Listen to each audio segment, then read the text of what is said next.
I said, Daddy died. I said, his heart stopped working and his brain stopped working, so he can't talk and he can't play anymore.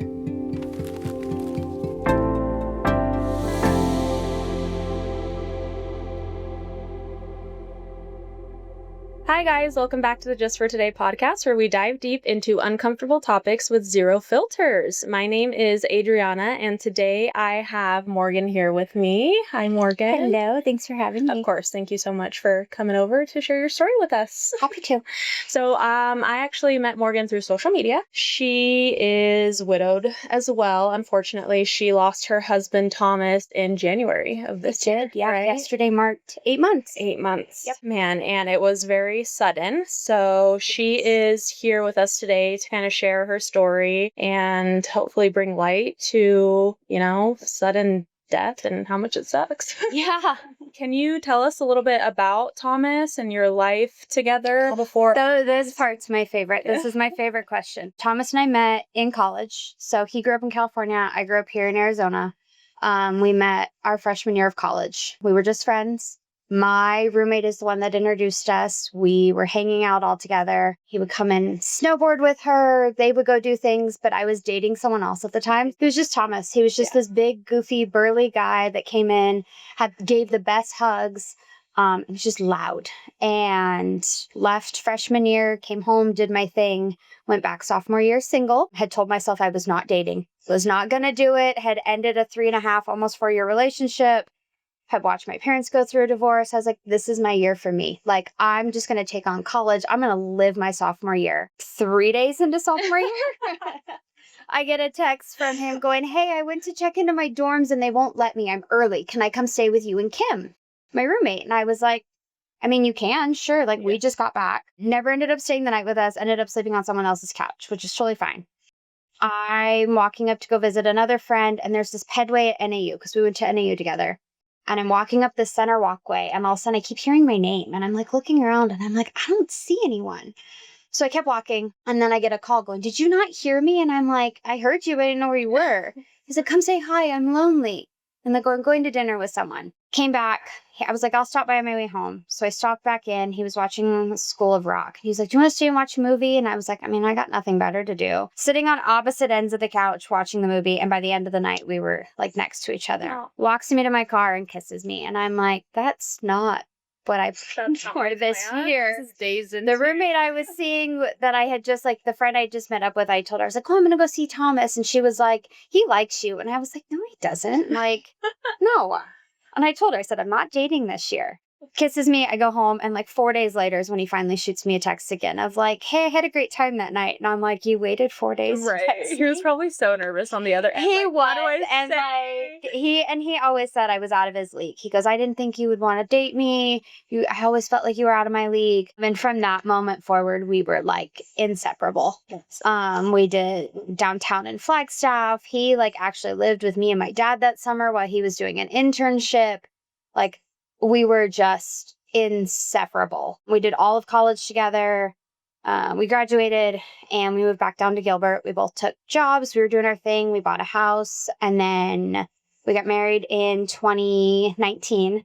We eloped before it was fun and before it was cool and before everyone had to. So we tried planning the big wedding. We were trying to figure out who was worth what. And we were trying to find the cost-effective venues and all this stuff. And we finally just looked at each other one day and we're like, I just want to elope. I contacted my photographer and was like, hey, would you charge me for this? And she was like, no, I got it. She didn't charge you for it? No way. No. She, we had done our engagement photos, and so we had already paid for that. And we were planning on using her for the wedding. And she was like, we'll just kind of wrap it all in because we just did an hour styled shoot out in the desert. Right. So it was so cost effective. I mean, I think if we broke it down, we paid $1,200 to get married with licenses, my dress alterations, his text rental, because I had already had a wedding dress. We had gotten engaged in April, and in May, my mom and I had gone wedding dress shopping. And we had gone to one of the outlet malls out here, scouring the clearance racks, just looking for a style. I didn't want to go sit at David's Bridal if I didn't know the style I wanted. Right. Found one on the clearance rack. Gorgeous, simple white dress with pockets. And it was on sale for $100. No way. Yes. I love that. It's my favorite. So I love it. And everyone's like, I can't believe you only spent $100. You're good. And I was like, I paid more in alterations than I did for the dress. Right.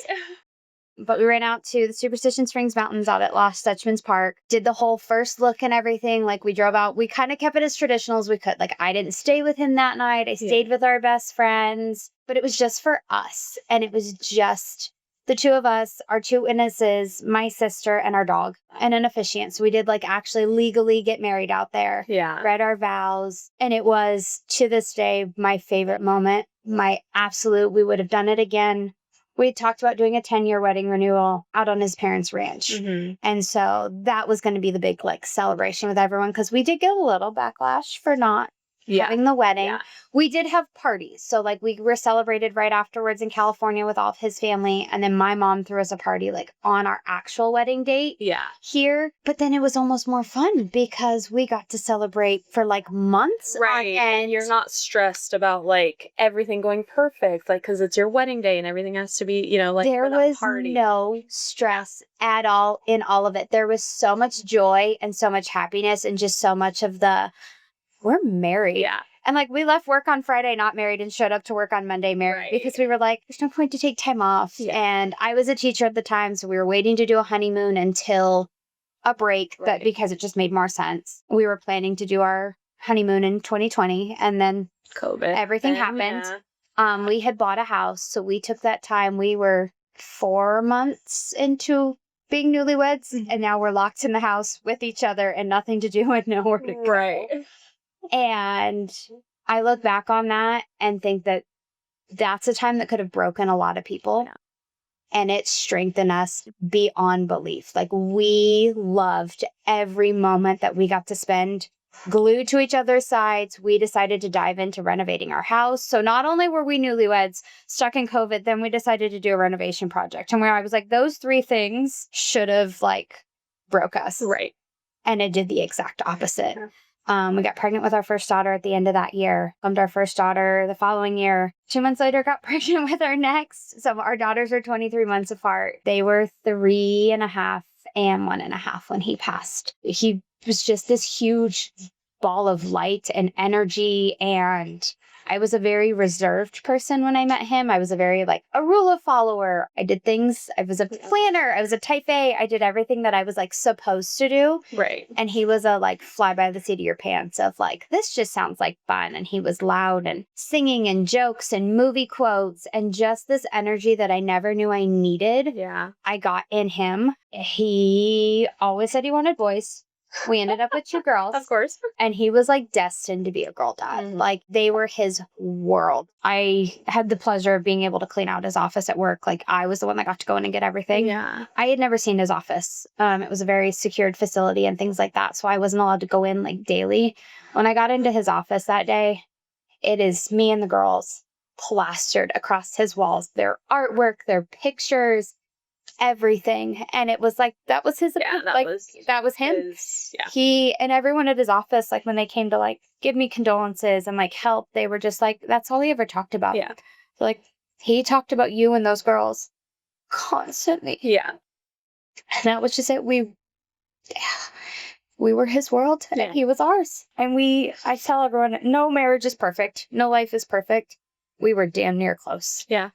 We had such an understanding, such a teamwork, such a perfect, for lack of a better word. Yeah. And I've got friends that still, they're like, we used to, like, ask, like, well, what would Morgan and Thomas do in this situation? Like, how would they have handled this? Or look what Morgan and Thomas do. And it was like, that showed me that I had done it right. Right. When my family and my friends and my siblings are looking up to my marriage and the person that I've picked to create a family with, then I won the frickin' lotto. Yeah. Yeah. Yeah. Yeah, I feel like, you know how a lot of people say you don't know what you have until it's gone? I feel like, because I even said this too. I mean, obviously, yes, Eric and I had our issues and he had his substance abuse issues, but I feel the same way. I feel like he was, like, going through his phone after he died was so hard because it's literally just me and the kids on everything, and seeing the world through his eyes and, like, you know, like, that's literally all it was. Or, like, his tablet, like, I picked up his tablet from the police station because he was on a work trip. So I picked up his tablet and his laptop from the police station when he died, and I put it all away, and I actually just went through it the other day because I was like, oh, this laptop's just sitting here, like, why don't I use it? So I go through it and I turn his iPad on, and it's a picture of me and the kids. Not even me, him and the kids. It's just me and the kids. Yeah. And I like started crying. I was like, man, like I feel like we knew what we had. Yeah. Before it was. And I was so grateful for everything he ever did. His sole goal was to provide for us so that I could stay home with our girls. Right. Plans this year were to start homeschooling so that we could homeschool our girls. And with his family having a ranch in Arkansas, we wanted to really split our time back and forth. Right. We wanted to be here when we could, but be there when we could, because we couldn't really commit to moving to Arkansas. We love what we had here in Gilbert. Born and raised. I love Gilbert. Yeah. I will preach it through and through. I do too, and I wasn't even born. But I'm like, I don't think I'll ever leave. I went through his phone.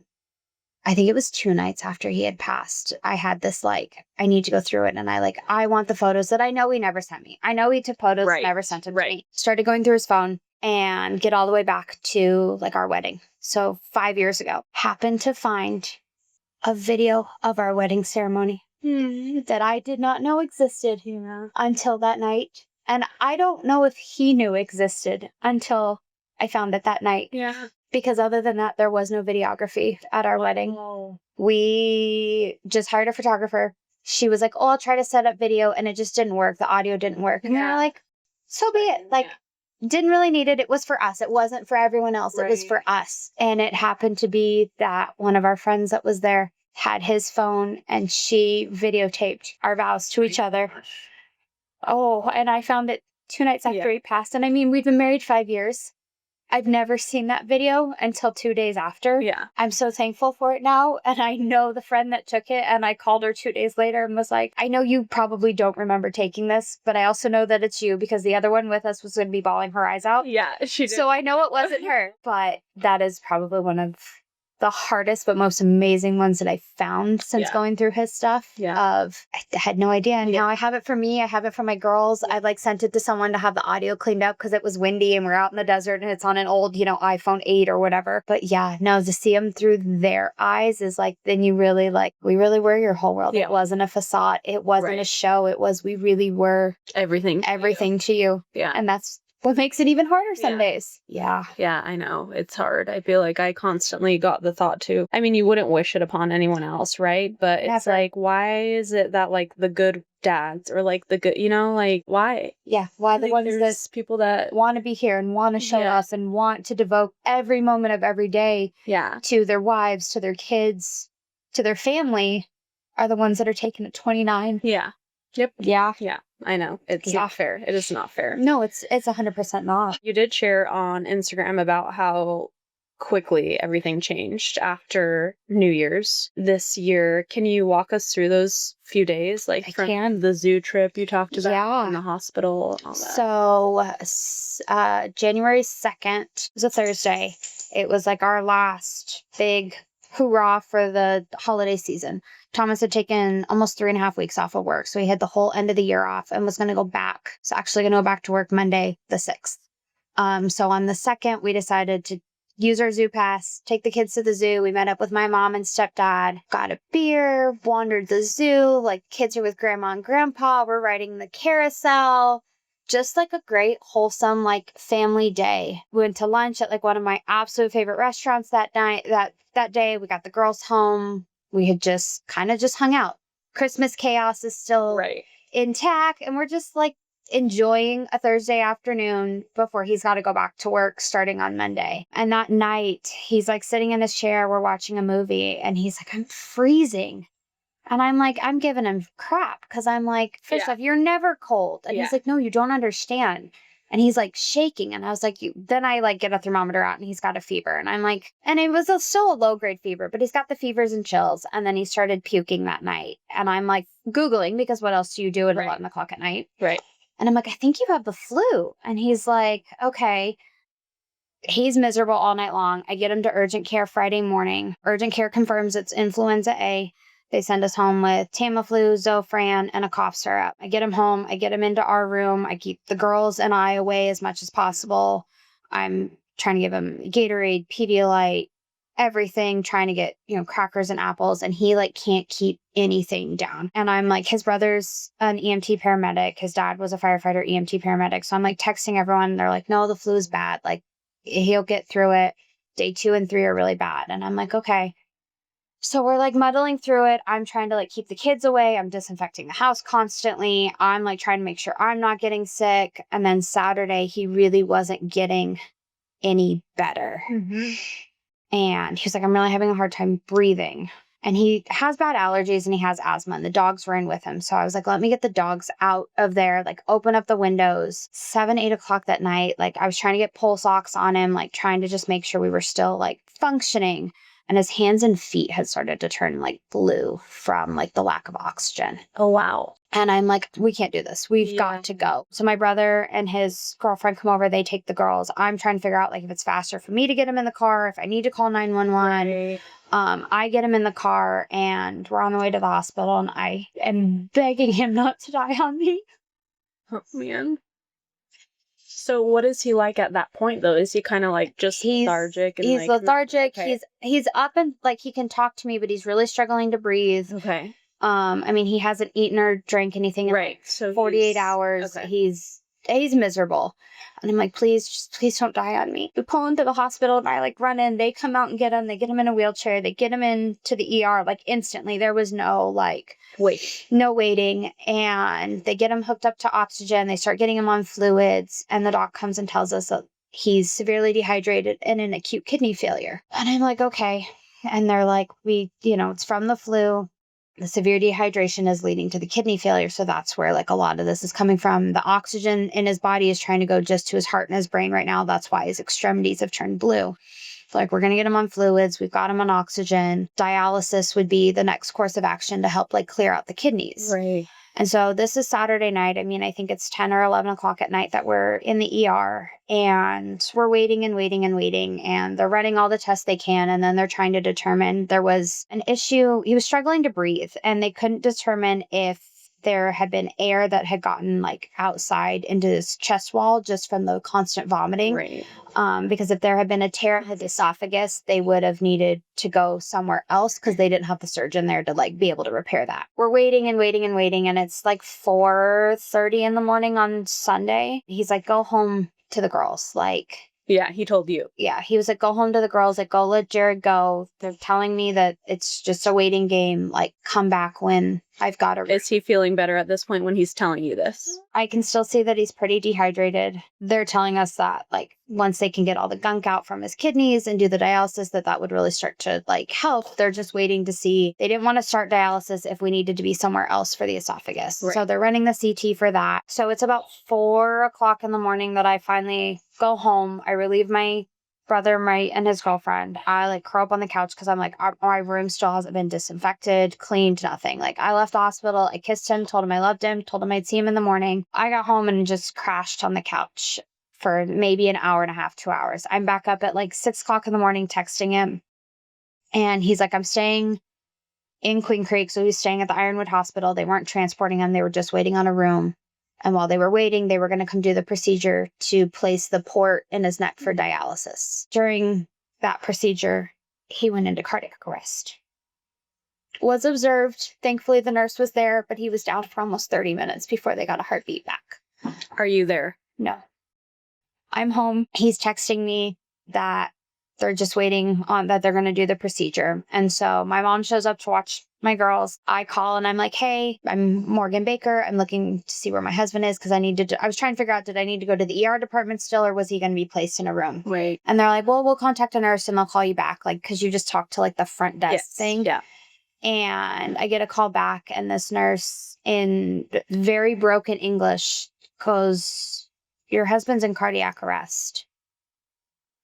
And I was like, you got to be talking to the wrong... Yeah, that's not my husband. That's not my husband. You've got to be talking to the wrong person. And she was like, no, he went into cardiac arrest. And I was like, and? Yeah. And she's like, he's, I think, stable. And hangs up the phone. What? And I can remember where I was in my kitchen and I can remember falling to the ground and my mom just looking at me because I can't get the words out to tell my mom what's going on. And I can't breathe. I can't, like, there's no way that that's my husband. He was just texting me 15 minutes ago that that's what was happening. My best friend leaves her house in her pajamas and comes and picks me up to take me back to the hospital because my mom's like, you're not driving. Yeah. I get back, I get into the ER, and they like rush me back to like the ICU of the ER, and he's hooked up to everything under the sun. He's not conscious. And I fell to the ground. And the sweet nurse is sitting there trying to pick me up off the ground, and he's like, you gotta get to a chair, love. Like, and I'm just, my heart knew what to expect. Right. On the drive-in, I really wanted to believe that he was going to be okay. Yeah. But walking into that ICU and seeing the amount of supports he was on, it just kind of knew. And I sat there next to his bed talking to him, and I am not a praying person, and I sat praying for hours, trying to figure out what to do and who to call and how to like even go about this. And they move him from the ER ICU up to the ICU.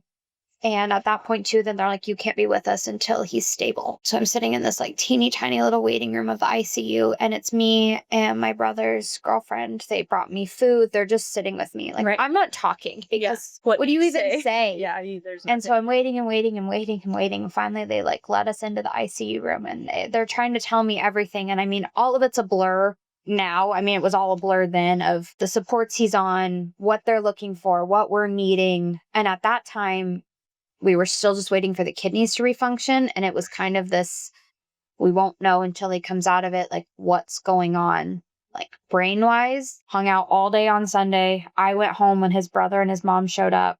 Got a call that night to give permission to put him on dialysis. And they did. And when we got back Monday morning, his kidneys had actually started to function. They were producing urine. But during the CT scan, the routine CT scans, they started to find a lot of swelling and a lot of bleeding in his brain. They were running one more to determine where it was and what it was. And then they were potentially going to move us to another hospital. And about 9:30, his brother shows up to sit with me. Because the lovely part about the ICU is only 2 people are allowed to be in there at a time. His brother shows up, swaps out with my mom. And I see the head nurse, the floor director, and 2 doctors walk towards us. And they go, can you guys come with us? So my brother and I walk down the hallway to sit in that lovely little room at the hospital where they go to tell you bad news. Yeah. And they spew out all this medical information that I'm just... You don't even know, like, what? I can't even. And I look at his nurse, and his nurse was with us the whole time. She still to this day checks in on me and my girls. So sweet. I look at her and I go, Kaylee, what does any of this mean? Yeah. And she just looks at me. She grabs my shoulder and she goes, honey, he's not here. And I wish I could say in that moment that I like cried, and I didn't. I froze. Yeah. I stared at the ground. The doctors all left. There's people asking me what they need from me.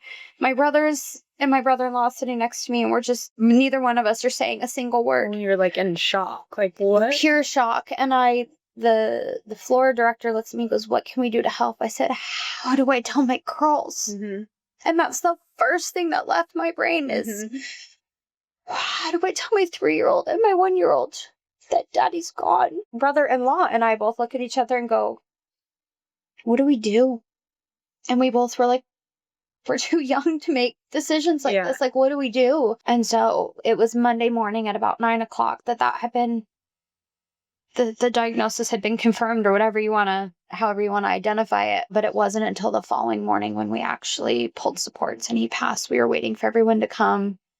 His dad was on a flight trying to get there. We had so many people that jumped in cars and drove. I mean, the ICU broke all rules, and I think we had almost 22 people in the room at one time because they were just, I mean, the whole floor was just felt for us. Yeah. And we were thankful enough. I chose for him to be an organ donor. That wasn't something we had really like talked about or anything, but I had asked to pursue it. Not sure. I really didn't know what the state of what he was in if it would like, even what be he could- possible. yeah. But there was like sitting there was just this, like, I was FaceTiming my father-in-law, and I was like, this is, for whatever reason, I said, this is God's plan for whatever reason. I said, we don't have to agree with it. We don't have to like it. I said, but this is his plan. And something clicked, and I like went out to the nurses, and I was like, are we eligible to be an organ donor? She goes, I don't know. I'll contact the team right now. And the sweetest lady came down and handled all of that with us, and he was eligible to be an organ donor. And because of that, we were able to keep him on supports until almost the very next day, because his dad didn't get in town until almost 11 o'clock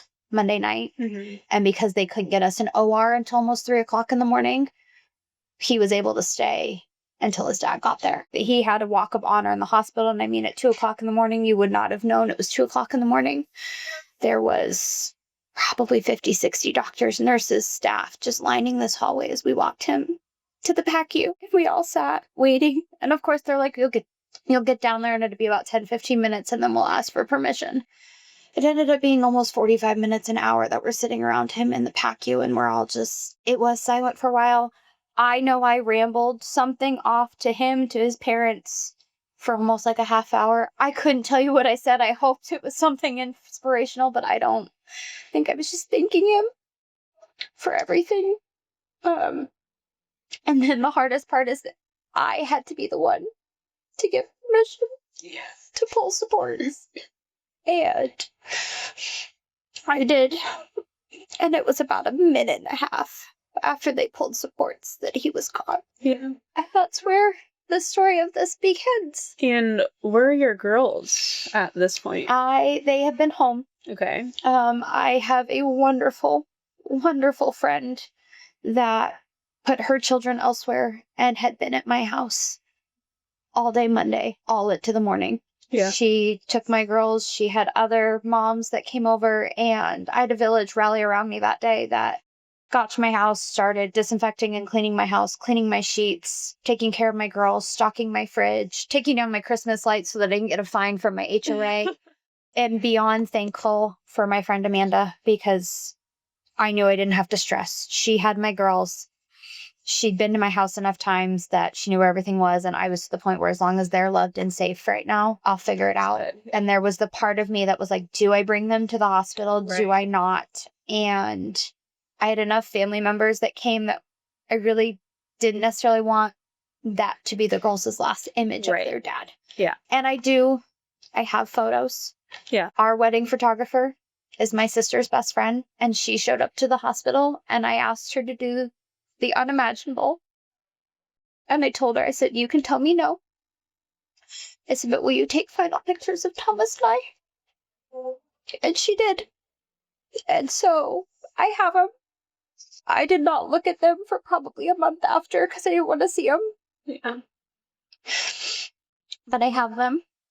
And if my girls ever want to see it or want to know more, I will 100% share it with them. But I really didn't want that being the last time they saw Daddy. Especially because they're so young. They don't even understand death. They don't. And they don't. At that point, you know? That was just the mommy struggle of how do I do this the right way? There's no rule book. Yeah. There's no guidebook. There's no checklist to being a young widow. Yeah. There's no one to say, hey, this is how you go about this. And it's your gut intuition. And my gut, I do have a teacher degree. And so I have got a lot of child education. But my gut just said, that's not the image I want. Yeah. They had known Thomas was sick. Like, my oldest had known Daddy was sick. She kind of understood, like, why he wasn't home a couple of days when he was in the hospital before, like, everything happened. It wasn't an environment I wanted them in. Yeah. This was going to be tragic enough as we moved on. The last thing I wanted is, I have those images, and all of our family will have those images for the rest of their lives. They didn't need that. Yeah. That wasn't fair to them. They didn't need it. They needed to remember the zoo on Thursday. Yeah. And that is where I'm like, that is our last memory as a family. Yeah. And I'm so thankful for it. I have one crappy selfie from it, and it sits on my refrigerator. It's my favorite one. Yep. It's my favorite one. Yeah. Your oldest knows that Daddy's sick. So when, what are you thinking? Are you like, how do I tell them? What do I do? I got home Tuesday morning, slept for a couple hours, was up Tuesday because it was about 2 o'clock in the morning, got home, and I was back up at 7 with my girls at the breakfast table. Having to be a mom. Yeah. functioning, pretending like I didn't Everything's just okay. give permission for their daddy to be pulled off life support. And my in-laws are there, my mom is there, so it's like people are there. Yeah. I called my daughter's pediatrician and I was like, do you have any advice?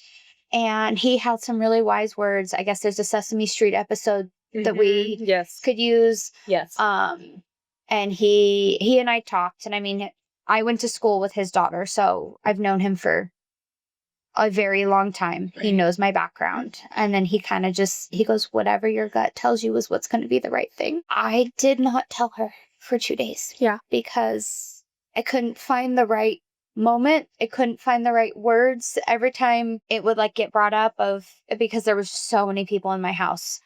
And I'm thankful for it. Yeah. But it was there was a lot. Yeah. And it's more people than we've ever had. And every time Annie would be like, well, where's daddy? Or I miss daddy. And it's like, I just said, he can't come home right now. And I left it at that.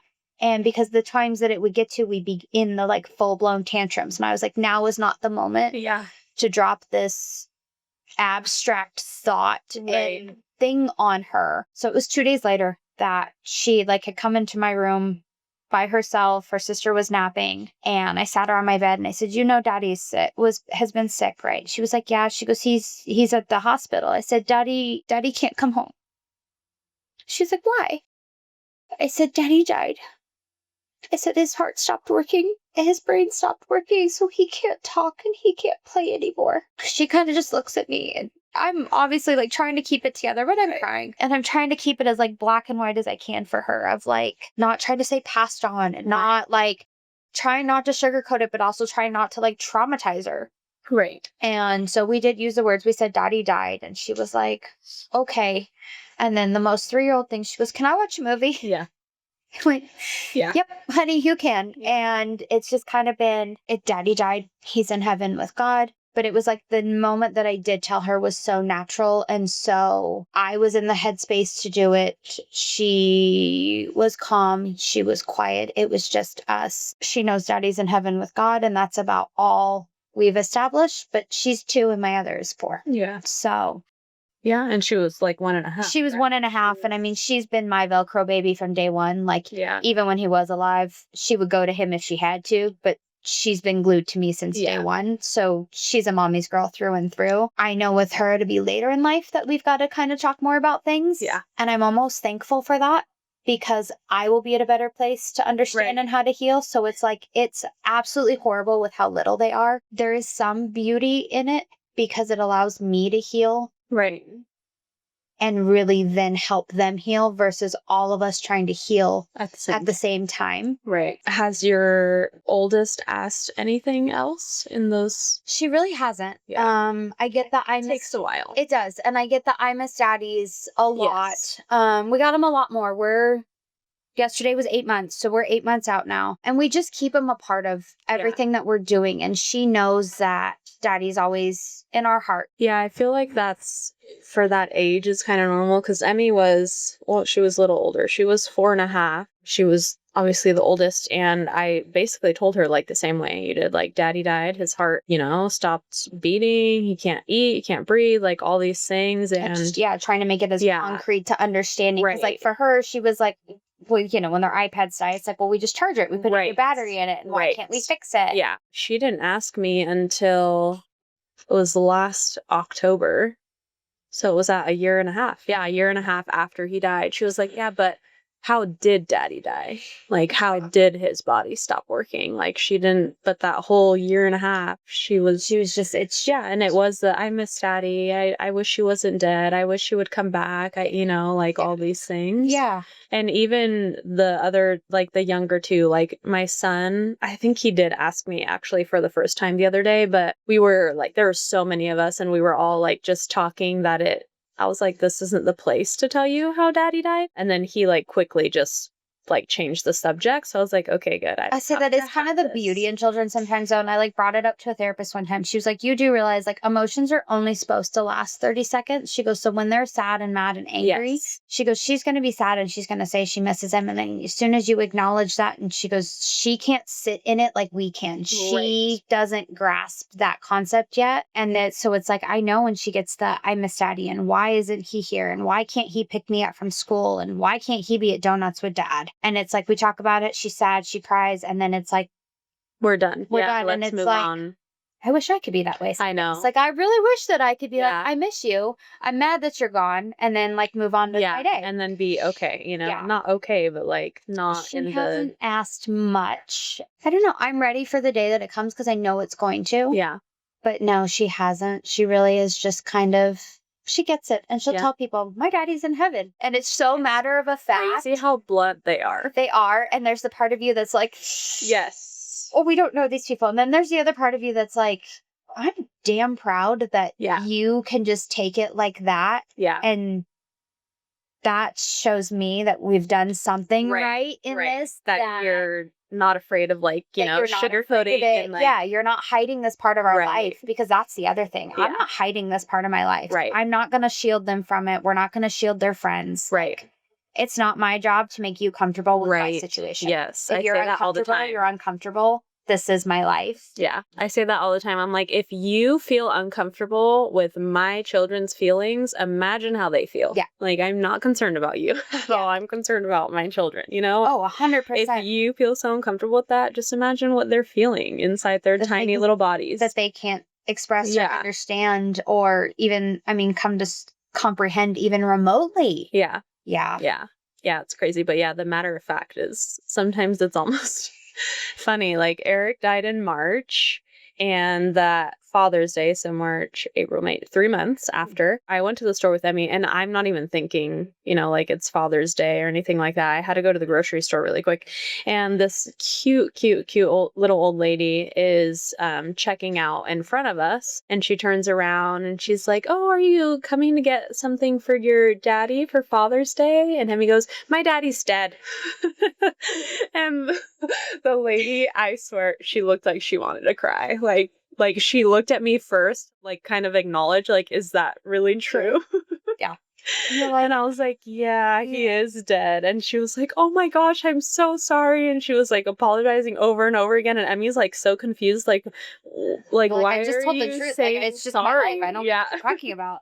Yeah, Annie did it. We took the girls to Disneyland for my Thomas would have been 30 this year. And we actually took everyone to Disneyland on his 30th birthday. Oh, that's cute. Because I like made this pact. I was like, we are not going to sit here and cry. Yes. Yeah.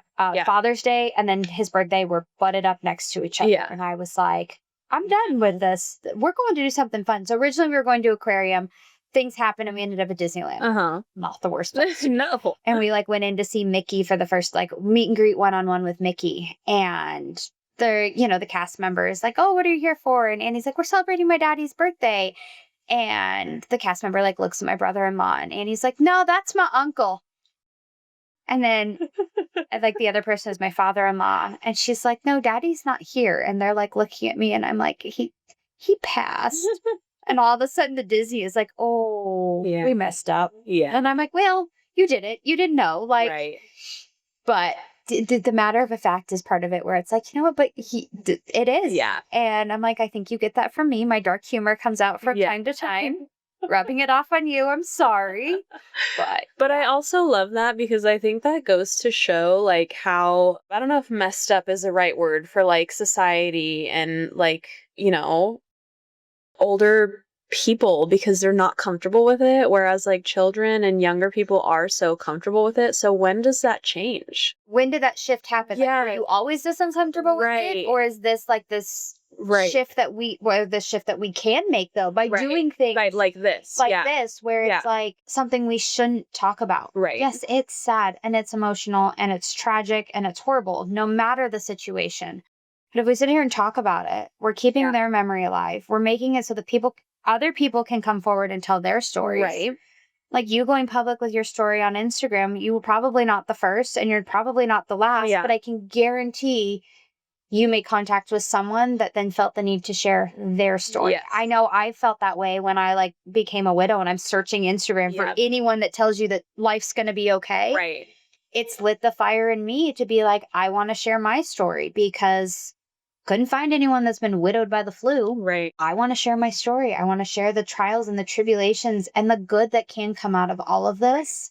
But when does it shift? Where did that shift come from where like we can't talk about this? Yeah, I say that all the time too about my kids because Eric died of an overdose. That's very stigmatized. In the beginning too, it was like, oh, you can't tell your kids. Like, you can't tell your kids. Don't tell your kids they're going to do this, this, this, and that. And in the beginning, I was like, yeah, you're right. Like, I can't tell them. I even went as far as like calling my friend's dad, who's an attorney. I was like, can you like lock up the autopsy, the death certificate, everything, because I don't want them to ever be able to get a hold of it.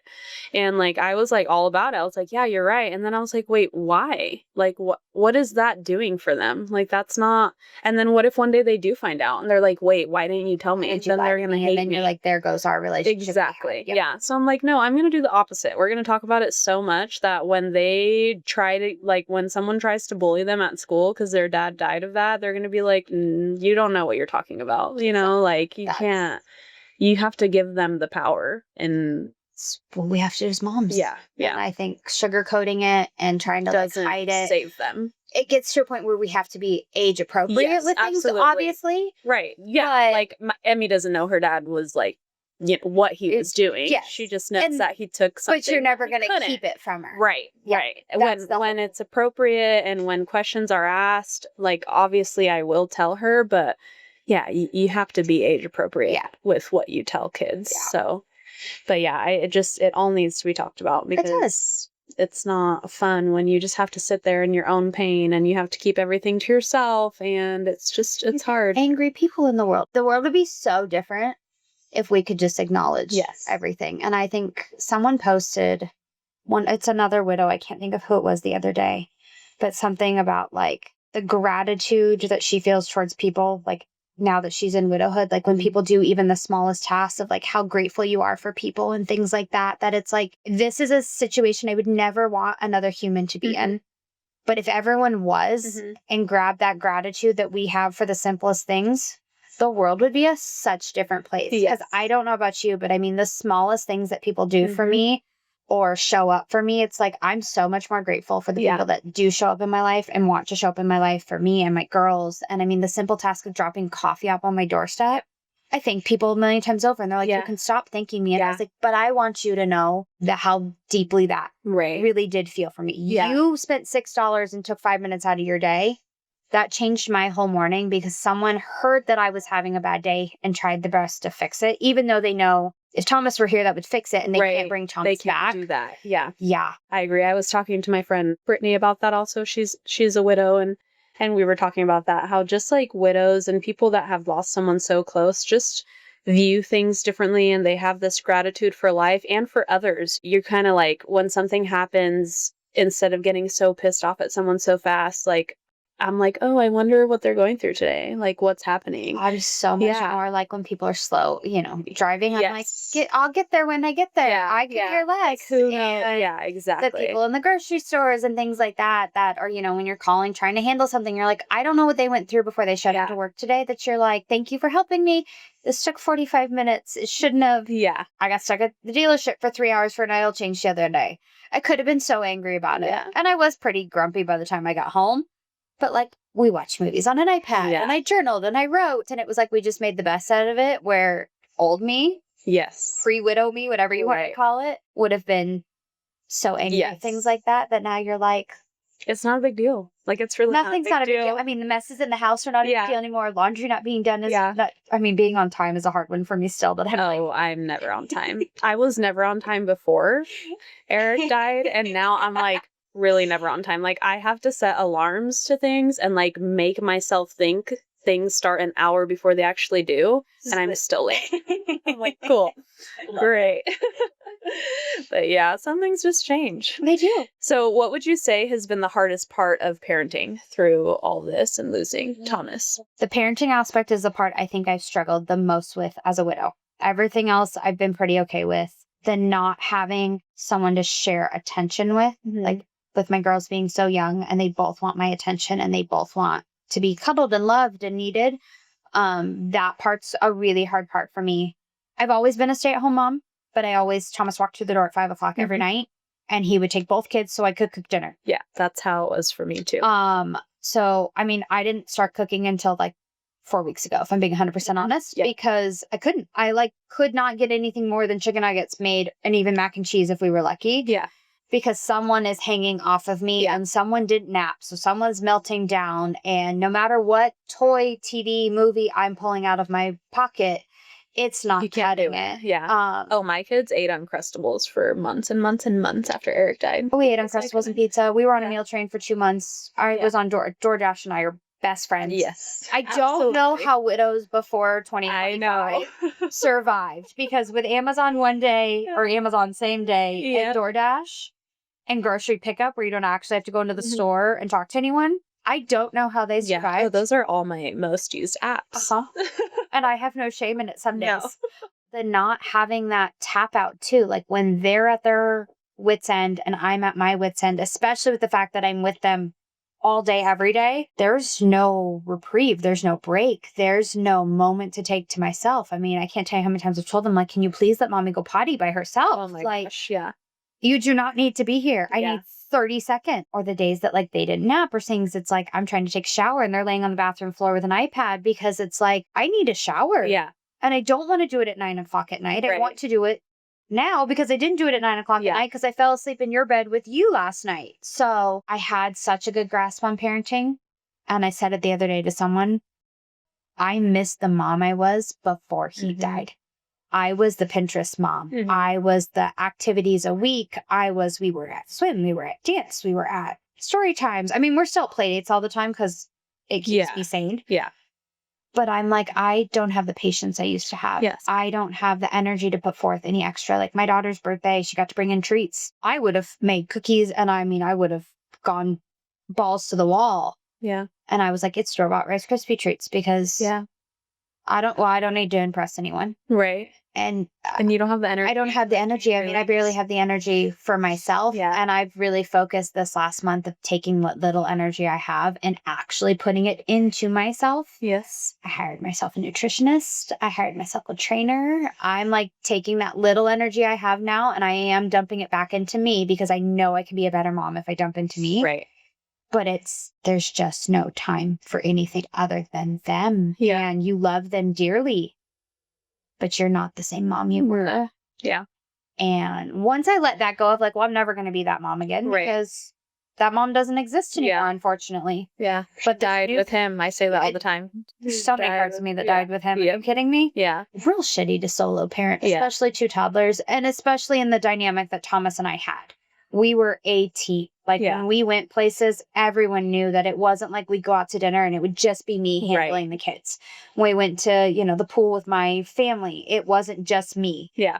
Thomas had one. I had one. It was, I mean, he would change out his swimsuits. He would do the whole 9 yards. Yeah. Like, so that's the part of like not having those shared responsibilities anymore. Yes. And it's like, yes, as a mom, we did a good chunk of it anyways, especially the days. Like I had a friend that was like, I'm not worried about you from 7 to 4. She goes, you've got that under control. And I know you're fine.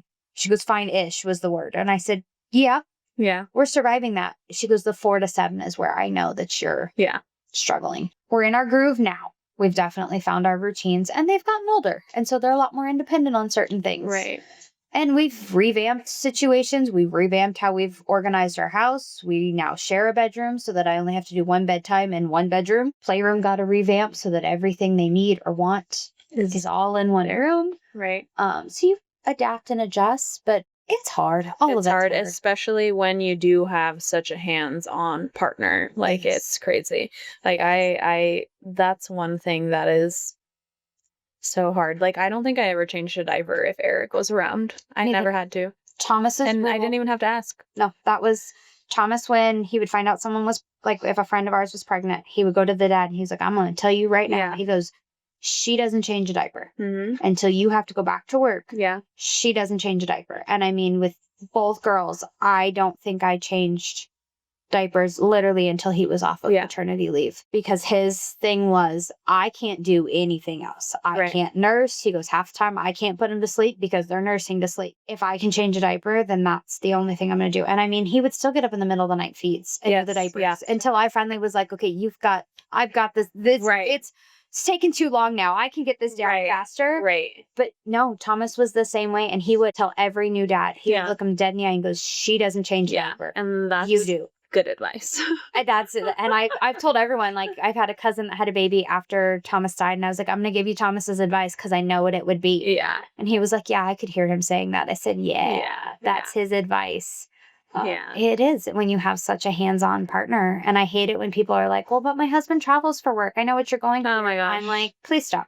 Great. Well, can he call your kids to say goodnight? Because my husband can't. So it's like, can you still call and complain? Because can you bitch about how much you are annoyed by your children right now? And can they answer his phone?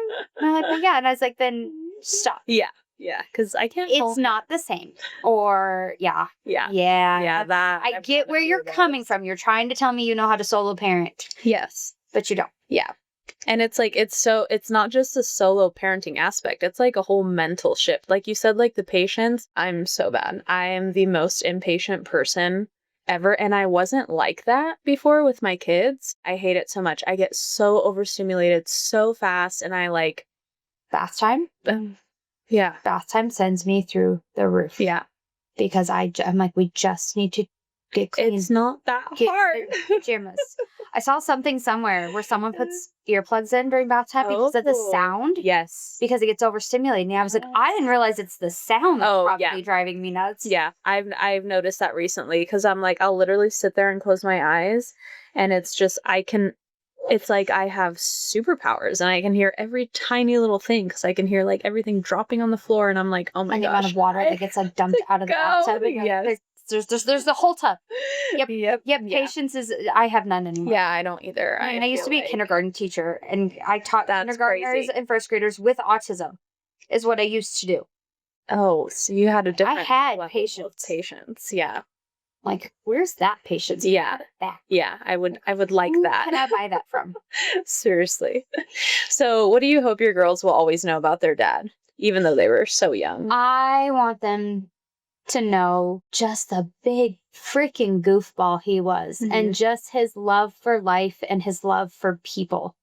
He took things seriously when it mattered. Yeah. But when it didn't matter, he was a goofball.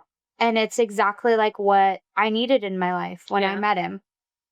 Music was always playing, was always singing, was always making up songs, was always dancing, could quote every movie under the sun. I mean, in music, any and every genre he was a walking jukebox is what I used to call him because something would come on and he could sing the whole lyrics. And I'm like, he goes, do you know who sings this? I'm like, I don't even know the first line. That's my goal for them is to just understand that. And I have so many of those videos. Yes. Especially from college. Before we had kids, I was able to get back into Snapchat, which I've used Snapchat years. But I was able to get back in and get all of the goofy, like going out videos and all sorts of stuff that we did that I'm like, that is so cringy now. But that was our life. And I love every minute of it. That's what I want. And I've noticed I've embodied that myself.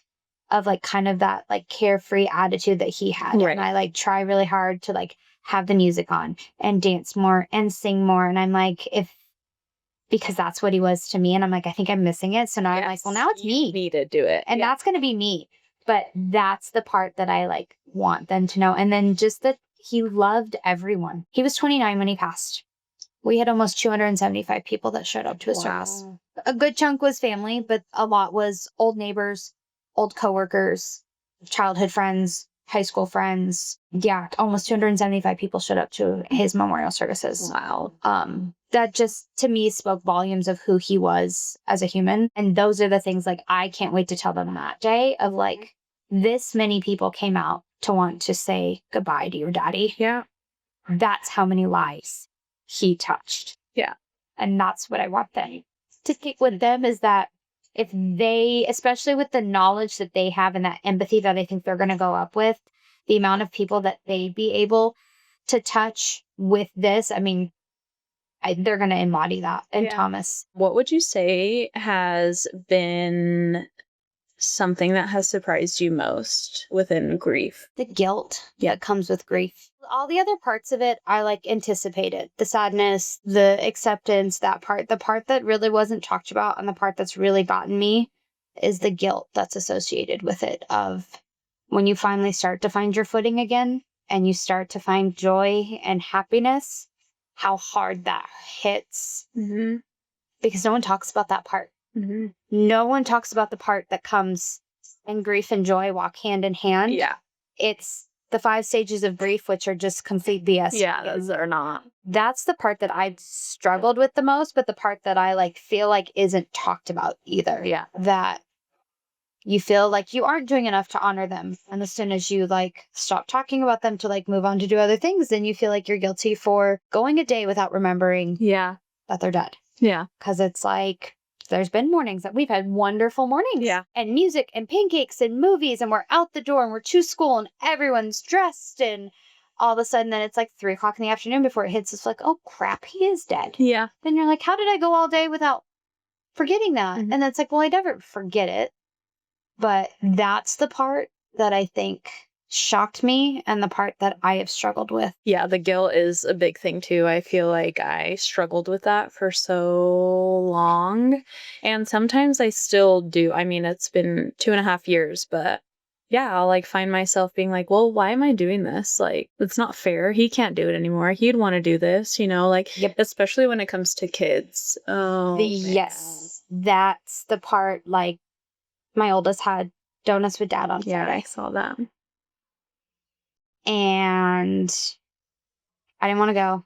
I wanted to kind of keep her home. But then there's a part of me, it was like, no, she deserves to go. Yeah. And I want to then show the rest of the school that family dynamics can look different. And I'm going to use this as my like platform of, I do think that maybe could be shifted here in the future, that I don't necessarily think we need to identify it as donuts with dad. Yeah. We could just have a donut day. Our kids' school did donuts with grown-ups. You should. Oh, I'm going to steal that one. Yeah. Yeah. But it, like, when it comes to that, things of like, I was so glad that I got to go and sit with her, and we did the best. We had his memorial bear, and he had a classic 71 Bronco, and that was like his jam. Mm-hmm. It actually sat out in front of his services. And so now Broncos are on every shirt in the store lately, like kids and adults alone. And so we buy every single one of them. Yeah. So we both wore Broncos shirts. We had necklaces on, like I have his ashes necklace. My daughter has a locket necklace with a picture of him and her in it. So like we did all that. And I was like real proud. But then I'm looking around at all those other dads that are like there, and I'm like,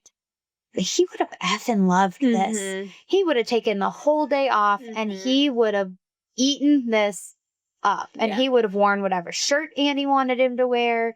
He would have just been in it. And then I'm like, well, then why did I get to go? Because he should have been. And then the whole of like, he should be here for this. Yeah. It doesn't matter how much time passes, grief is always there, right? Because those little things like that are constant reminders that, oh, I shouldn't be doing this. They should be here. Like with school activities, like the first day of school for Emmy, she's like crying because she's like, everyone has their mom and dad, and like my dad's dead. And it doesn't matter how many years pass. It's like every big thing. I say, and that's the almost daunting part of it. Yeah. I think that's the part that like got me so wrapped up a couple months ago, is I was like, this isn't going away. No, this is forever. Because it's like, it's every first. Yes. It's, first day of first grade, second grade, third grade. Yep. It's like, yes, they've been in school at the first day of college. I mean, the first boyfriend they bring home, the first breakup they go through. Yes. I mean, weddings and grandkids and all those things that y'all were supposed to do together. It's like, oh shit. Yeah. Now I'm alone. Now I'm, and now don't it's have like you to do that with me. And yes, their repartnering is 100% valid and out there, and I'm sure in the cards for most of us. Yeah. But it doesn't mean that it takes any of that away, because it still should have been him. Yeah. I feel like sometimes that was even harder for me, because I'm very grateful, like to have someone there for my kids and that loves my kids. But it's in the beginning it was almost harder because I'm like, oh, but Eric would have done this, or like, not saying that Kevin would do anything wrong, but it's like it's obviously different, right? It's not their blood. They're gonna Kids, yeah, you it's know, gonna like, get treated differently. no one's gonna love your children like their dad loved them. Yeah. So I feel like even that can be kind of triggering because it's like, man, like I see you, I like Emmy's daddy-daughter dance last year. Kevin took her. And how amazing is it that she had someone to take her? But I was so fucking pissed off. Like, you shouldn't be. And I think I even told him that because I was like angry and I was just, it was so griefy. And I was like, you shouldn't be the one with her. Like, I'm so grateful that you are, but this sucks. But these are experiences that should have been had with him. And so then there's the part of you that like wants to hold that from them of like, well, then you don't get to experience it because it's not with him. But then the other part of you is like, but then she got to go experience it. Right. She got to take a father figure with her. She got to experience it not with mommy. Yeah. She got to be the girl there with a boy. Right. But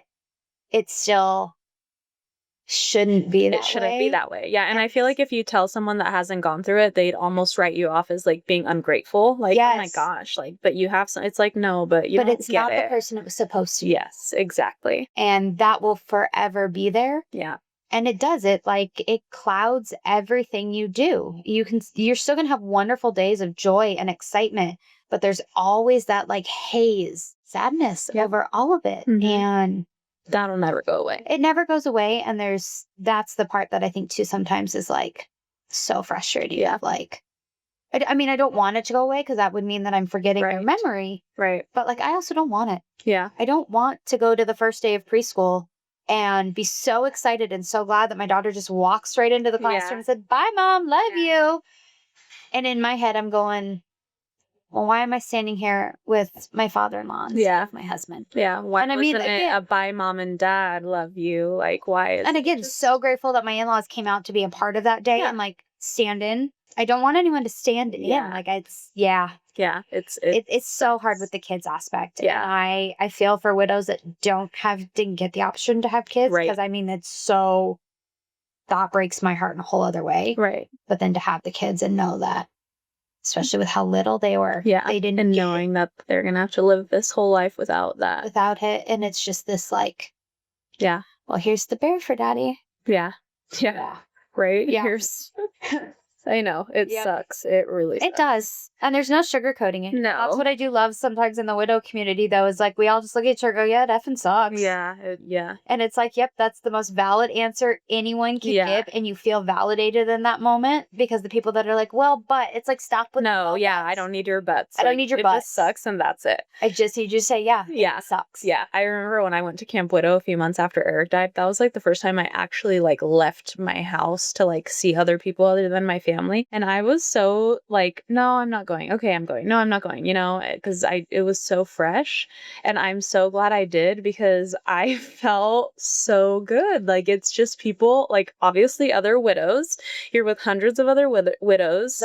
And everyone's like, yeah, it fucking sucks. It doesn't get better. Like, no one's trying to like make you feel better. They're like, no, you feel better. No one's like, hey, by the way, just so you know, when you get to this point, it still sucks. Yeah. But it's like, there's also those that get farther into it too. They're like, hey, but there's these, there are these little glimmers.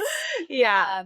I've got a group here that I'm going to get you involved with, our widows with kiddos. And it's like, you get there and it's like, A, we shouldn't all be friends this way. Right. Like, I hate that we're all friends this way. But B, it's like you go and your cup just gets so full afterwards because you're like, they just get it. Yes. Like, I was talking about an issue that I had, and this one new widow sitting next to me, she goes, oh my gosh, I feel so validated right now. I was like, good. She was like, I don't know what the dynamic of this group is. And I was like, we don't really have a dynamic. Yeah. We just kind of talk. We just let it all out. We just let it all out. And that's the point of it, though, is as soon as you get that one validation, you start to realize that, like, okay, I'm not crazy. Right. That's the thing, is like you start thinking and feeling all these things. And you're like, is this how this is supposed to be? Am I the only one thinking these things? Like, am I the only one going through this? Yeah. And then you're like, no, I'm not. Yeah. Okay, never mind. I don't feel so bad about myself anymore. Right.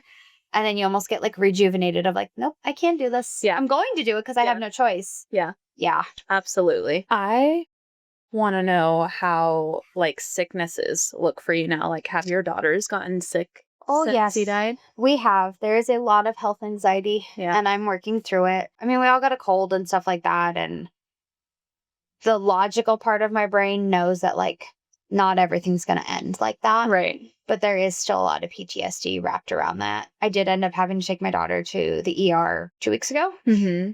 Thought she swallowed a magnet. Oh. Did not swallow a magnet, but I had a 4-year-old telling me she did, 2-year-old telling me she did it, and I couldn't find the magnet, so I had to. There was a lot of PTSD wrapped in that. Thankfully, I went to a different hospital. There's a lot of like health anxiety, and I'm working through a lot of it of knowing that this situation was kind of a medical rarity. Thomas had some underlying conditions that may have exemplified what had happened. It's just a crapshoot that happened. Yeah. So I know that not everything's going to get that way, but I am definitely more cautious when it comes to us getting sick. Like we all got hand, foot, and mouth. Oh man, that's so bad. Did you get it too? I did. Because I think it's worse for adults. Yeah. Because it actually like hurts. Mm-hmm. Yeah. Yeah, it's miserable as an adult. Yeah. And miserable as an adult solo parenting 2 kids that are finally feeling better. Yeah. And that like really was hard for me because we were like locked in quarantine and like stuck in the house and I couldn't be out. I couldn't be social. And that's where I like thrive, is I do like being with people. Yeah. And that brought back a lot of like, it brought me back to those couple days where he was sick before we got to the hospital, that we were quarantined and like no one was coming over to help. It was just me and the girls. Like movies that were playing were very similar to what was going on then. I try really hard to know that like that was just a one-off situation and that not everything is going to happen that way. Yeah. But there is so much health anxiety. Yeah. Oh my gosh. I'm battling. And even with my daughter, like, because she knows daddy was sick, she's like, so we dealt with it for a while of like, well, I don't want to go to the hospital. It's like, no. Not everyone goes to the hospital when they get sick. And same with like when I had to take her sister, she was like, well, but I don't want Claire to die. And I was like, no, not every time someone goes to the hospital, they die. So it's like, and it's things that we just have to like rewire our brains on. But I've recognized that there's health anxiety around it. And so I'm working through it. Right. But yeah, no, that's like going into flu season this year is scary for me. And yeah. Yeah, I can only imagine. Yeah. Gosh. Yeah. I can't. Do you believe in signs? Like, do you believe 100%. in like the afterlife and all 100%. that? And that he still, do you get a lot of them? I get so many. Yeah. Music is his big one. Mm-hmm. Songs that will play are like at the times they play are just spot on. That music. We had one the first morning that I was left alone with the girls, because I wasn't alone for probably 2 weeks. I had someone staying with me. And then I finally got to the point where I was like, I got to figure out how to do this on my own. Like, I love all of you, but I got to do this on my own. Yeah. So the first morning I was by myself, we gotten up and Thomas was a huge, like Blink 182 on Amazon was like his go-to station. Mm-hmm. So we got up that morning. I turned on the Blink 182 radio. I was making breakfast. The girls were eating. Like we were having a decent morning, just the 3 of us. And the song The Middle by Jimmy Eats World comes on. Mm-hmm. And I'm hearing that line of, you're stuck in the middle of it. And I'm like, I just start sobbing. Yeah. And I turn it up and I have it blaring. The girls and I are dancing. And I'm like, that's it. That's exactly how I feel right now. And it came on like right at that moment. I mean, I hadn't heard that song in years. Yeah. And it came on and it comes on all the time now. Yesterday was my daughter's birthday. And which is really hard because she turned 4 and she turned 4 without daddy. Oh, firsts are so hard. Thankfully, this is the 4th birthday we've gotten through. I turned 30 8 days after he died. Oh, man. His birthday and then my youngest and now my oldest. But I get a knock on the door yesterday and I'm like, who is at my house? Like, I know everyone's either like out of town or gone. And like my family doesn't usually like stop by without saying something. And it's one of our college best friend's moms at the door. Mm-hmm. And we just hung out with that friend this whole last week because she was in town. She shows up with a gift for Annie and flowers. Mm-hmm. And I start crying. Thomas loved flowers. Mm-hmm. And I mean, he was the man that would buy flowers at Trader Joe's for himself just because, or at Fry's. And I like called my friend and I was like, you didn't have to have your mom send that. She goes, no. She goes, I just like felt this need to have to send you flowers on Sunday. And I told her that story. I was like, I don't think you know this. I said, Thomas loved flowers. And I'm like, that was my sign yesterday that he was totally with us for her birthday. Yeah. Because who from South Dakota thinks to call her mom in Gilbert to go pick up flowers to send to a 4-year-old? Yeah. I 100% believe in the signs. What's your favorite, or what would you say is like the I love when the music comes, but I just also like, the other one that was that and every time I see a Broncos shirt, like, those are my favorite because I'm like, that's him. I mean, and he would have killed me because he was such like a money conscious person. Like he would have been so mad of how many Broncos shirts I got. But I'm like, I don't care. They're mine. Yeah. And my goal is when they get too tattered, I'm going to turn them into a blanket. We've got a whole Bronco blanket. I love that. I mean, I have his Bronco tattooed on my ankle. Do you? Yeah. Let me see. I 100% have his Bronco tattooed on my ankle with the superstitions where we got married. That is so pretty. I love that. That is so cute. Friday was the Donuts with Dad, which is a nightmare. I went to a new coffee shop to grab coffee on my way because I was heading straight to therapy. I had booked Donuts with Dad and I gotta be right over. I'm smarter than that. Brand new coffee shop, one I'd never been to, pulled through the drive-thru, and my coffee was paid for by the time I got to the window. No way. Aww. And I was like, thanks, babe. It's little things here and there that just normally wouldn't add up that all of a sudden do. Yeah. The music is my favorite though, because it really is just specific songs will come on stations all the time. And that was him. Music was him. He was the person that could have music, TV, and a video playing on his phone. And I'd be like, what are you doing? What's going on? Yeah. Yeah, I love that. And I feel like if you do believe in signs, as soon as you start believing, they start showing up more. You get more and more and more. It makes you just feel so good.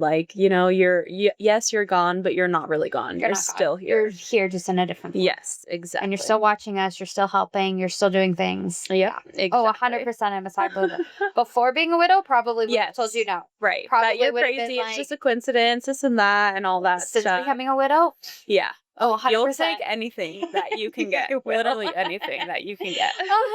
100%. So what is a piece of advice you'd give to someone who may be listening right now that is grieving such a sudden loss? Just feel the emotions. Don't fight it.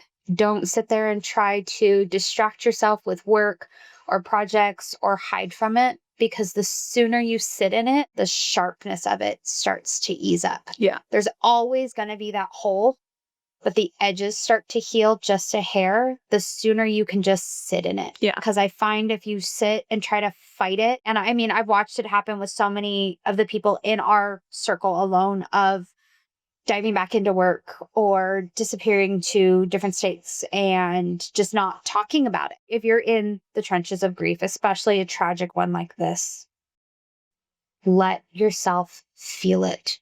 The sooner you can feel it, the sooner you can start to understand the emotions and it starts to feel less scary. Yeah.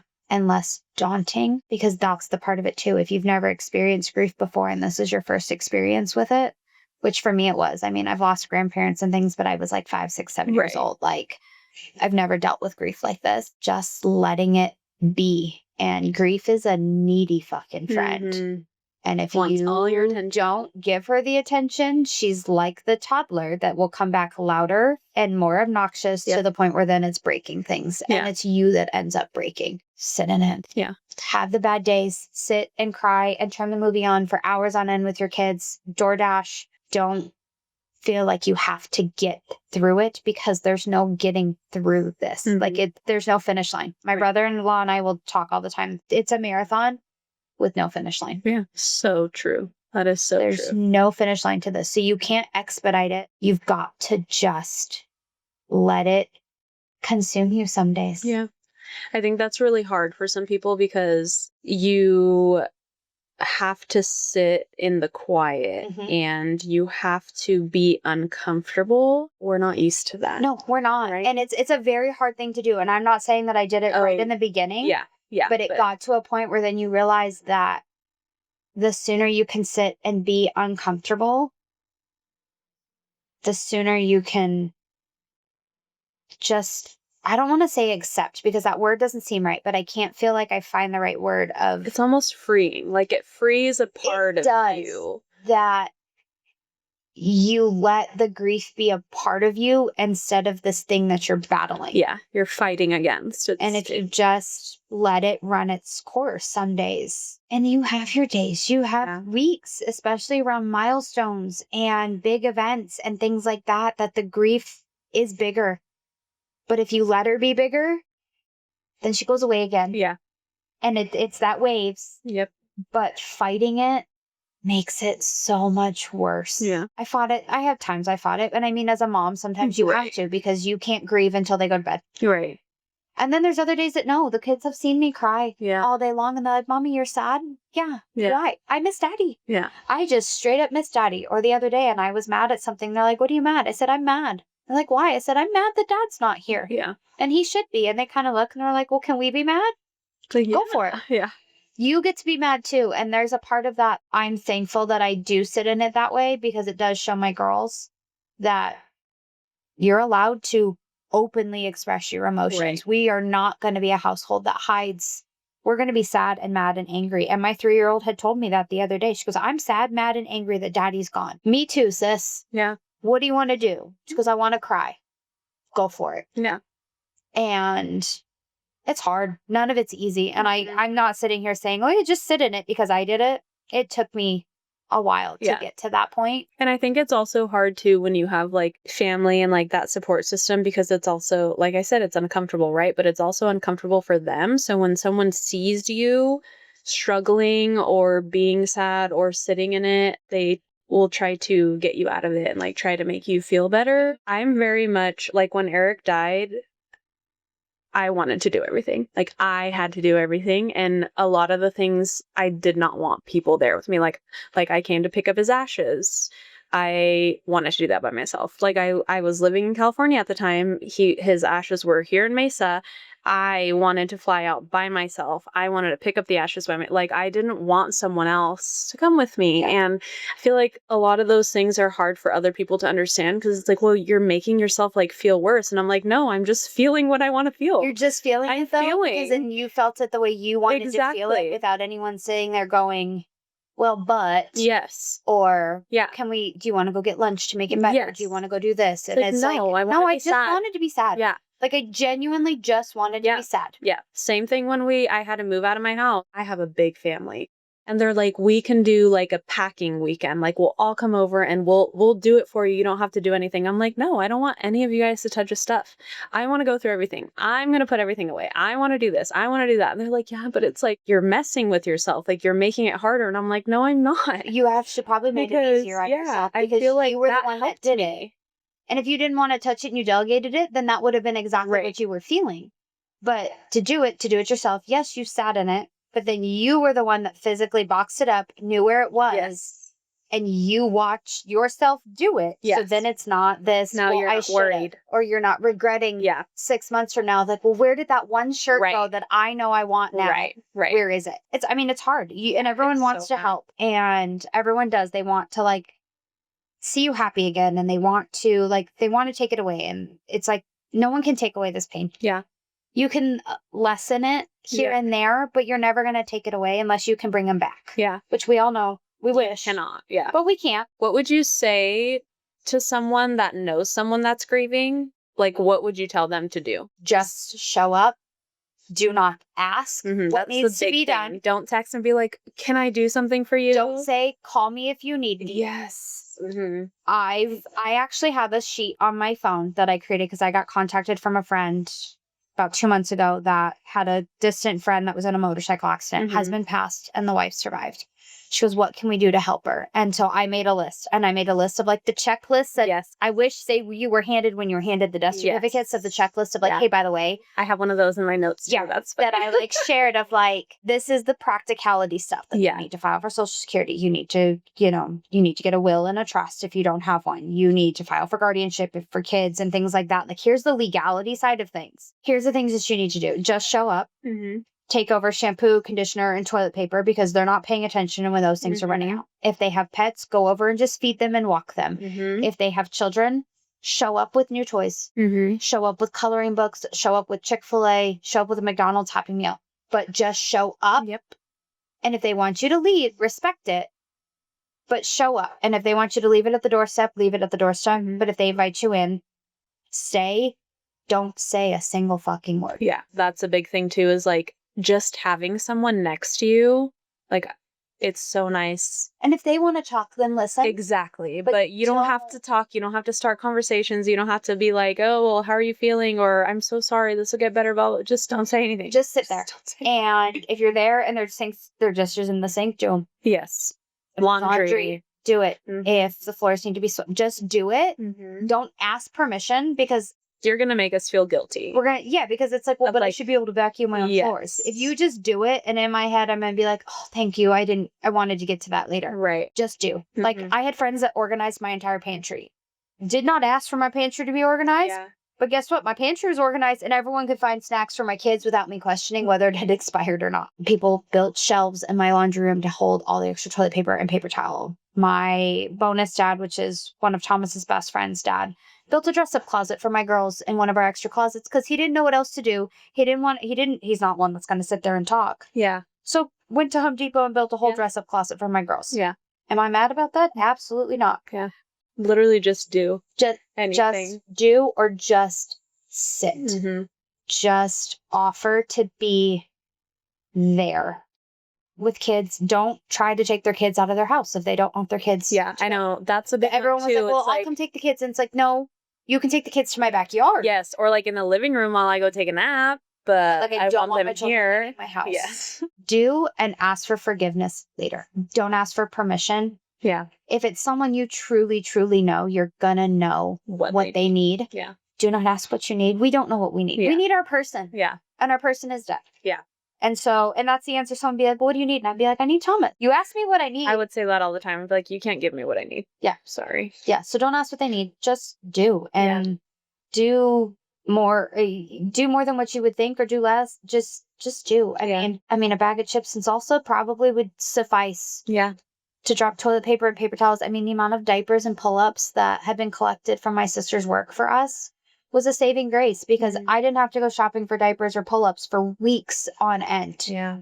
Things like that, the things that no one's going to want to have to stop. Meal trains, I think I'm hit and miss on because not everyone has the same dietary preferences. Right.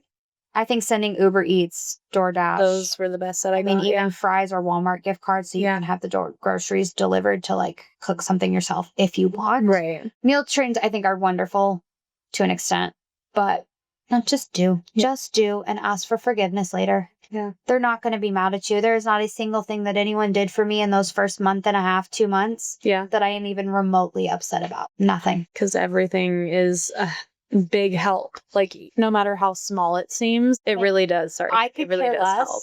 if the dishes got put away in the wrong spot. Yes. Mm-hmm. I didn't care. Yeah. I don't care. I don't care if the clothes were put away in the wrong spot. But at least they're put away. They weren't in a basket. Right. And the dogs were fed and walked and someone had picked up dog poop. You mean if you're going to drop food off and you see weeds in their front yard, just pull the weeds and throw them in the trash. Don't say anything. Just do. That's all. That's the best advice that I can give. Yeah. I think that's really, it is the best advice because there's really nothing more that you can do, especially in those first few days, weeks, months where it's all still a blur and you're in shock and then the shock wears off and then it gets worse and it's just like, yep. Yeah. 100%. It's hard. Yeah. This is my last question for you. Okay. If you close your eyes right now and think of Thomas, what memory comes up first?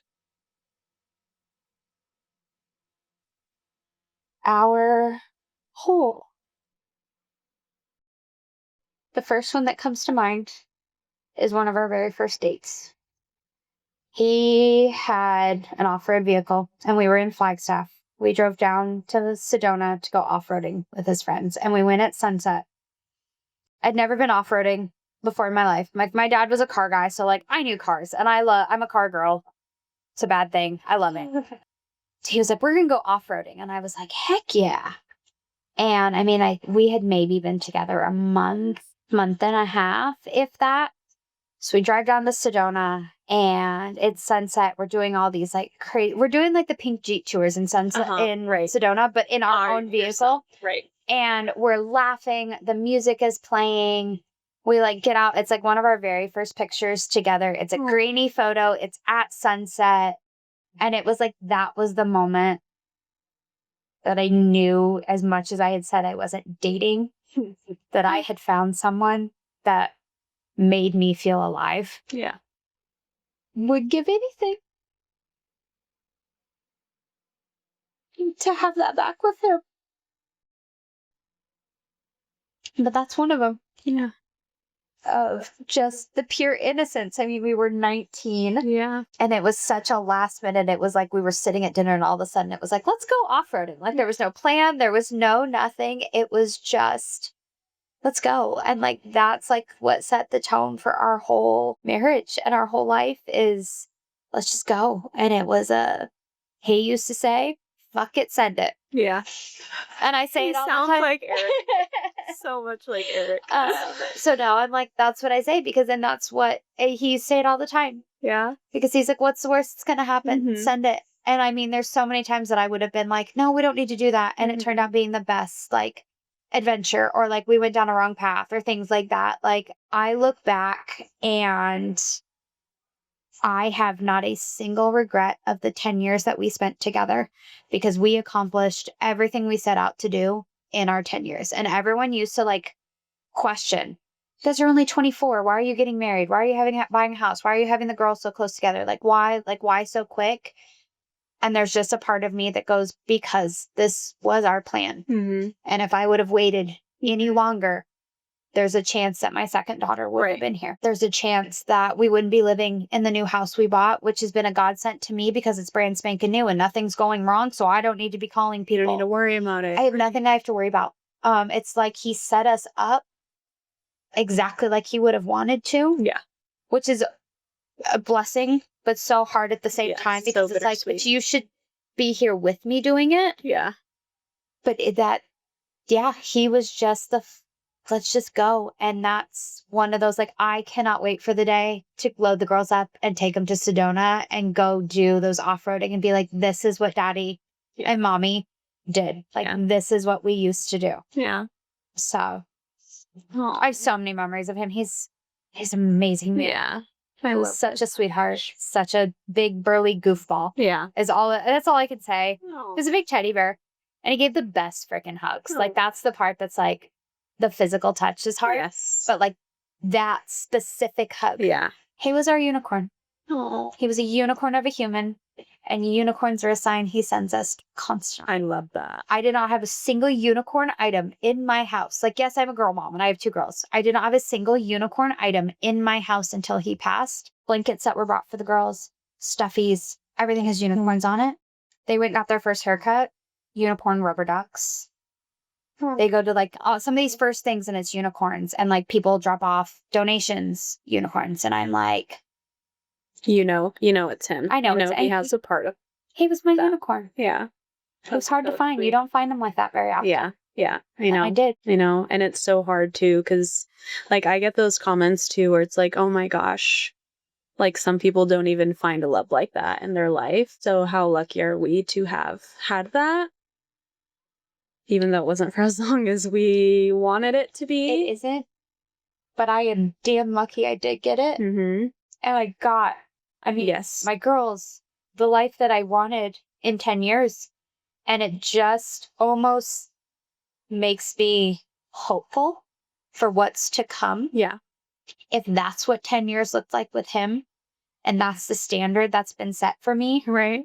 And that's the love that I was shown. Now that's what I get to be to someone else, though. Right. And that's the part that almost keeps me going is I obviously wish we had more time. Yes. We all do. Everyone in this situation would want 20 more minutes. Yeah. 20 more years. I mean, especially to be widowed as young. Yeah. We take what we could get, right? Yeah. I'm going to be grateful for the fact that he's dead. That's never the way that I want it to come off. But the life he gave me and the love he showed me, I am genuinely excited to be able to continue on that love. Anyone that crosses my path as I continue. Yeah. In his honor. Yeah. Yeah. Well, I definitely feel it here today, and I know everyone watching this is going to. So thank you. Thank you so much for sharing your story and sharing Thomas with us. Thank you. I'm happy to. I can't wait. Yeah, I know. I know this is going to help so many people, especially young widows, like it really is so bittersweet because like you said before, you hate the way you met these people, but it's such a strong community. Like when it is the most welcoming community I think I've ever been a part of. I mean, not very often can you message a stranger online and be like, yep, we're the best of friends. Yeah. Or, I've got random ones that aren't even in the same state that are like, can I ask you a question? And it's like, absolutely. Yeah. And it's like, I've never met a group of women that are just so loving and caring and open. Like, I don't feel like I have to try. I don't feel like I have to put on a facade when I meet another widow. Mm-hmm. It's like our heart is on our sleeves and we all just can read it like that. Yeah. There's no questions asked. And I mean, there's people, like you said, we hate that we're a part of this lovely club. Yeah. It's a horrible club to be a part of. It sucks, but at the same time, to have a club like this does make it bearable. Yeah.